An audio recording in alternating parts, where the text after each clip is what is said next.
আজকের এই ভিডিওটা 18 তারিখ যে ডার্বি, আমরা 365 দিন মোহনবাগান ইস্টবেঙ্গল করে কাটাই, কিন্তু যেই মুহূর্তে আমার শহর রক্তাক্ত, যেই শহরের মধ্যে দিয়েই পরিচিতি পেয়েছে আমার মোহনবাগান আপনার ইস্টবেঙ্গল, আমাদের লড়াইটা যেমন আমরা বলি মাঠের 90 মিনিট থাকুক, বাইরে থাকুক ভ্রাতৃত্ব, আজকের এই ভিডিওটা সেটারই একটা বার্তা।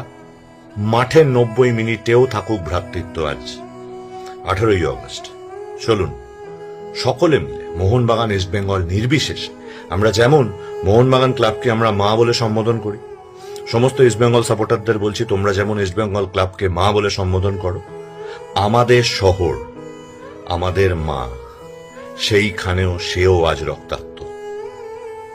তার সম্মানহানি হয়েছে এবং তার সাথে কোনো এক মায়ের